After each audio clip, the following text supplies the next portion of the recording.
माजी मंत्री धनंजय मुंडे यांनी काल एका भाषणात बोलताना चक्क वाल्मिक कराडचा उल्लेख केला, त्याची आठवण येते वगैरे, एक माणूस आपल्यात नाहीये अशा आशयाचं त्यांनी एक विधान केलं. त्यानंतर खरं तर आता सर्व स्तरातून टीका होताना पाहायला मिळते. मुळात संतोष देशमुख प्रकरणामध्ये आरोपी असलेल्या वाल्मिक कराडची आठवणच का यावी इथपासून ही सगळी सुरुवात झाली आहे. माझ्याबरोबर उबाटाच्या नेत्या रेखा कोंडे आहेत. ते काय सांगाल अशा पद्धतीने भर सभेमध्ये एक माणूस आपल्यात नाहीये असं म्हणून आठवण काढणं वाल्मिक कराडची हे किती खालच्या पातळीचं विधान वाटतं? मुळातच अजितदादा पवार यांच्या स्टार प्रचारक यादीमधलं हे एक प्रमुख नाव आहे धनंजय मुंडे. त्यांना स्टार प्रचारक यासाठीच बहुतेक केलेलं आहे की गुंडांना अभय द्या, त्यांना वाचवा, त्यांची बाजू घेऊन बोला. आणि ते सुद्धा प्रचार सभेमध्ये. तुम्ही प्रचार सभेमध्ये काय मुद्दे मांडले पाहिजे की तुम्ही त्याच्यात की विकास कसा होईल, नंतर लोकांसाठी काय कामं केली पाहिजेत आणि कुठल्या विकासाच्या मुद्द्यांवरती ही निवडणूक लढवली गेली पाहिजे हे राहिलं बाजूला. मात्र जगतमित्र कार्यालयामधला एका जुन्या सहकार्याची आठवण येते. पण तो जुना सहकारी कोण आहे हो? तो जुना सहकारी आहे वाल्मिक कराड. स्पष्टच सांगते. आणि हा वाल्मिक कराड काही साधा सुद्धा गुन्हेगार नाहीये, तो अट्टल गुन्हेगार आहे. आणि त्यानं संतोष देशमुख असलेल्या या निरपराध व्यक्तीची निर्गुण हत्या घडवून आणली. मुख्य सूत्रधार या सगळ्यामध्ये वाल्मिक कराड हा दोषी ठरलेला असताना त्याची आठवण या धनंजय मुंडेला यावी. हा आमदार आहे, हा अजित पवारांच्या पक्षातला एक प्रमुख चेहरा आहे आणि त्यांच्याकडनं अशी बेताल वक्तव्य होतात. काय म्हणावं याला? खरं बघायला गेलं तर या सगळ्यामध्ये मला तर असं वाटतं की आता धनंजय मुंडे यांची नार्को टेस्ट करणं अत्यंत गरजेचं आहे. कारण संतोष देशमुख हत्या प्रकरणात जर वाल्मिक कराड आहे आणि त्यांचा जर खास साथीदार, खास मित्र जर धनंजय मुंडे आहे, तर या सगळ्या मागची सूत्र कोणी हलवली तर त्यांचा आका असलेला धनंजय मुंडे यांनीच. मग त्यांची नार्को टेस्ट का बरं करायची नाही? जर त्याची नार्को टेस्ट केली तर अजून अनेक गोष्टींचा उलगडा होईल. माझी तुमच्या या माध्यमातनं महाराष्ट्र शासनाला विनंती आहे, देवेंद्र फडणवीस जे गृहमंत्री आहेत त्यांना सुद्धा विनंती आहे की धनंजय मुंडे यांची या संदर्भात नार्को टेस्ट ही झालीच पाहिजे. कारण हे हत्याकांड काही साधं सुद्धा नव्हतं. असे कितीतरी हत्या, असे कितीतरी खून परळीमध्ये पचवले गेलेत. काय बरं परळीचा विकास केलाय? काय परळीचा विकास झाला? शून्य. फक्त गुन्हेगारांचा विकास झालेला आहे. गुंडगिरी वाढलेली, गुन्हेगारी वाढलेली आहे. आणि त्याच्यावरती ते ज्या पद्धतीनं हुकुमशाही पद्धतीने लोकांना नमवतात, एवढंच फक्त धनंजय मुंडे यांनी या परळीमध्ये केलेलं आहे. त्यांच्याकडनं वेगळी काहीच अपेक्षा नाही. मात्र अजित पवारांकडनं नक्कीच अपेक्षा आहे की तुम्ही अशा लोकांना किती काळ डोक्यावर बसवून ठेवणार आहात. ते मुळात एखाद्या सभेत जसं तुम्ही म्हटलात की विकास कामांवरती बोलणं अपेक्षित होतं, त्या सभेमध्ये अशा पद्धतीने वाल्मिक कराडचं नाव न घेता त्याची आठवण काढणं वगैरे, या संपूर्ण प्रकरणामध्ये पहिल्यापासून धनंजय मुंडेंचा सहभाग आहे का किंवा वाल्मिक कराडशी त्यांचं असलेलं कनेक्शन हे कायमच बोललं गेलेलं होतं. आता उघड उघड ते स्वतःचं कनेक्शन सांगतायत, दाखवतायत, मग तरी सुद्धा त्यांची या प्रकरणात चौकशी होत नाही किंवा काहीच होत नाही. हे किती विसंगती वाटते सगळे. खरं तर या महायुतीच्या सरकारमध्ये याच गोष्टी घडतात. आपण वारंवार बघतोय अशा गुन्हेगारांना, अशा मंत्र्यांना, अशा आमदारांना पाठीशी घालण्याचं काम महायुती सरकारमध्ये वारंवार झालेलं आहे. किती वेळा आम्ही राजीनामे मागितले. धनंजय मुंडेचा सुद्धा राजीनामा झाला नाही. तो त्यांनी त्यांच्या आरोग्याच्या कारणास्तव दिला. म्हणजे तो सुद्धा घेतला गेला नाही. काय हे दुर्दैव या महायुती सरकारचं. देवेंद्र फडणवीस, खरंच तुम्ही किती हतबल आहात. तुम्हाला हे 3 पायांचं सरकार टिकवण्यासाठी तुम्हाला कुठे कुठे कॉम्प्रोमाइज करावी लागते. हे तुमच्या तत्वात बसतं का? मुळात तुमच्या तत्वात बसत नसलं तरी तुम्हाला अजित पवारांसाठी हे करावं लागतंय. कारण बहुजनांचं मतदान तुम्हाला हवंय, म्हणून तुमचा हा सगळा खटाटोप चाललेला आहे. आणि याकरता तुम्ही अजित पवारांच्या या असल्या नीच नालायक प्रवृत्तींना सुद्धा पोचताय. पण हे मारक आहे. मतदार राजा हुशार आहे. अशा पद्धतीने जर तुम्ही भर सभेमध्ये, ते पण आता निवडणुकांचं वातावरण आहे, अशा वेळी जर तुम्ही अशा गुन्हेगारांचं समर्थन करताय, भर स्टेजवरनं तुम्ही त्याची आठवण काढताय, तर मतदार राजा तुम्हाला तुमची जागा दाखवून देईल. अशा गुन्हेगार असलेल्या आकाच्या मागं कधीच हा समाज जाणार नाही. ताई, संतोष देशमुख हत्याकांडाला पुढच्या एक 15-20 दिवसात वर्ष पूर्ण होईल आणि या सगळ्यामध्ये अशा पद्धतीने आरोपीची आठवण काढणारे धनंजय मुंडे जे माजी मंत्री राहिलेले आहेत, त्यांचं कनेक्शन या सगळ्यामध्ये आहे का? यावरती कोणीच बोलताना दिसत नाही. मात्र काल त्यांनी जे काही वक्तव्य केलं, यावरून तरी किमान त्यांना काहीतरी पक्षाच्या वतीनं त्यांची समजूत घातली पाहिजे किंवा काही जाब विचारला पाहिजे, अशी काही मागणी करताय. कारण अजितदादा नेहमी सगळ्यांना फटकारत असतात. मग या प्रकरणात स्वतःच्या नेत्याला ते फटकारतील असं वाटतं? आता खरं अजित पवार हे नेतेत, पण अजित पवारांनाच हे सगळे फटकारतायत. त्यांच्याच पक्षातले आमदार पदाधिकारी हे अजित पवारांनाच चांगले फटके आणि टोले देतात, हे आपण वारंवार बघतोय. चाकणकरबाई असतील, मुंडे असतील, अजून बरेच लोक आहेत, मिटकरी असतील, ही सगळी लोक अजित पवारांच्या तोंडात मारतात एक प्रकारे.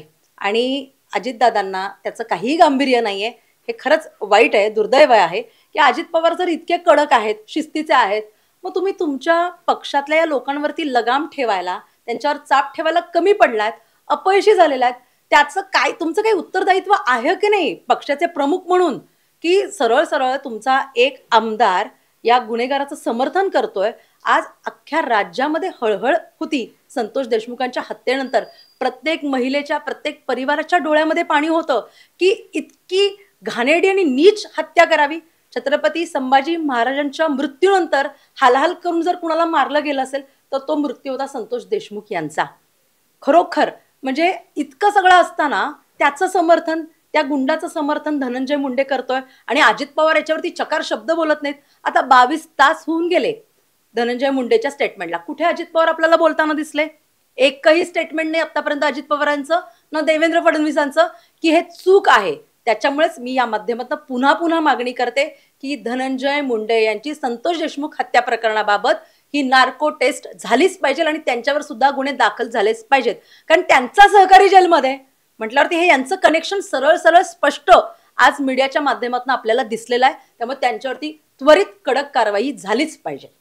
ज्या बीडचं प्रतिनिधित्व इतके दिवस धनंजय मुंडेंनी केलं, त्याच बीडमध्ये हे सगळं संतोष देशमुख हत्या प्रकरण झालं. आज त्यांच्या कुटुंबाला काय वाटत असेल हे सगळं ऐकून, की अशा पद्धतीने आपल्या वडिलांच्या पतीच्या मारेकऱ्याची कुठेतरी किंवा सूत्रधाराची या सगळ्यामधून अजूनही आठवण काढली जाते. याचा अर्थ न्याय मिळेल ही भावनाच कुठेतरी आता संपत चालली असं वाटतं. न्याय मिळणं फार कठीण आहे. आज धनंजय देशमुख त्यांचे बंधू आहेत, त्यांना अत्यंत खेद झालेला आहे त्यांच्या वक्तव्यामुळे. कारण त्यांचा आणि माझा संपर्क असतो या सगळ्या विषयांसंदर्भात. अतिशय त्यांना वाईट वाटलं की आज आमच्या घरावरती काय बितलंय. आज त्यांची पोरं ही पारखी झाली बापाच्या प्रेमापासनं, भाऊ पारखा झाला, पत्नी त्यांची हे झाली. असं असताना ह्या धनंजय मुंडेला लाज वाटली पाहिजे अशा गोष्टींचं समर्थन करताना, त्याची पाठराखण करताना. आणि खरं बघायला गेलं ना तर हा कराड सुद्धा आहे, वाल्मिक कराड, हा काही दिवसात बाहेर येईल आणि बाहेर आल्यावर तो भविष्यात आमदार पण होईल, एवढी तयारी सुद्धा धनंजय मुंडेंनी ठेवलेली आहे. त्यामुळे हे राजकारण कोणत्या थराला चाललंय, ही राजकारणातली किती मोठी हतबलता आहे, हे पुन्हा पुन्हा वारंवार सिद्ध झालेलं आहे.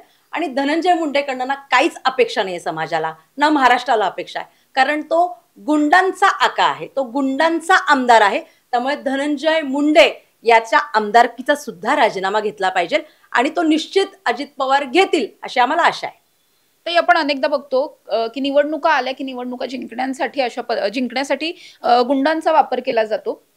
आता एक निवडणूक आहे, या निवडणुकीमध्ये सुद्धा अशा पद्धतीच्या एखाद्या सूत्रधाराची, गुंडाचीच आपण थेटपणे म्हणू शकतो, की त्याची आठवण काढणं म्हणजे निवडणुका आल्या की गुंड किती महत्वाचे आहेत हे याच्यातून दाखवून दिलं जात आहे असं वाटतं का? आणि दुसरा प्रश्न म्हणजे या आधीच्या सुद्धा ज्या काही निवडणुका झाल्या त्या निवडणुकांमध्ये सुद्धा धनंजय मुंडेंना असतील किंवा तिथल्या स्थानिक निवडणुकांमध्ये पण वाल्मिक कराडने सगळं काम केलेलं होतं. त्यामुळे कुठेतरी हे जास्त मिस करणं होतंय का धनंजय मुंडे? नक्कीच त्यांचा उजवा हात म्हणजे वाल्मिक कराड.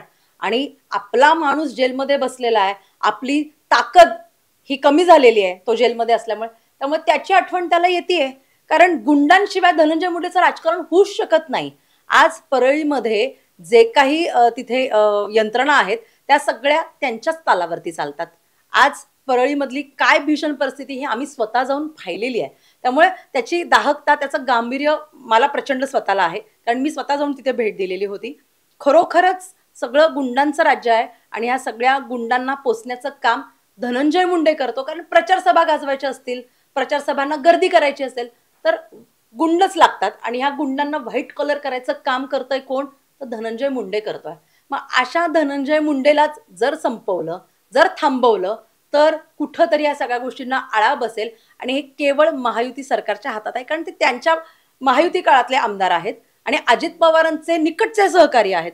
अजित पवार किती तुम्ही डोक्यावर बसवून घ्याल, किती तुम्ही थपडा घालून खाऊन घेणार आहात स्वतःच्याच लोकांकडनं, याचा कुठंतरी विचार करा. याच्यातून केवळ अजितदादांची प्रतिमा मलिन होते, कारण अजितदादांकडे आजही आम्ही सन्मानानं बघतोय, एक कडक व्यक्तिमत्व म्हणून बघतोय, पण त्या व्यक्तिमत्वाला छेद देण्याचं काम आमदार आणि त्यांचे पदाधिकारी वारंवार करतात. तरी सुद्धा अजितदादा का डोळे झाक करतात, हा सुद्धा आमच्यासाठी गहन प्रश्न आहे. नक्कीच आपण बघतोय या संपूर्ण प्रकरणानंतर आता धनंजय मुंडे यांच्यावर सर्व स्तरातून टीका होताना पाहायला मिळते. त्यामुळे या सगळ्यानंतर तरी अजितदादा या सगळ्यावरती बोलणार का, हा सगळ्यात महत्त्वाचा प्रश्न आहे. दुसरीकडे ज्या वाल्मिक कराडची आठवण धनंजय मुंडे हे भर सभेत काढतात, त्या धनंजय मुंडेंना या सगळ्याचा जाब विचारला जाणार का किंवा समज दिली जाणार का, असे अनेक प्रश्न उपस्थित होतात. अर्थात या सगळ्यावर आता अजित पवार काय म्हणतात हे पाहणं महत्त्वाचं असणार आहे. कॅमेरा पर्सन शिवाजी साळुंखेंसह समृद्धी जाधव, टॉप न्यूज मराठी, पुणे. आता जोकासु STP या अत्याधुनिक जॅपनीज तंत्रज्ञानाने सुसज्ज, quick installation, energy efficient, noiseless blowers, low maintenance या आणि अशा वैशिष्ट्यांनी परिपूर्ण जोकासु STP तंत्रज्ञान प्रकल्प उभारणीपासून ते विक्री पश्चात समाधानकारक सेवा देणारी, भारताबरोबरच परदेशात देखील प्रकल्पांची यशस्वी उभारणी करणारी company Deccan water treatment private limited.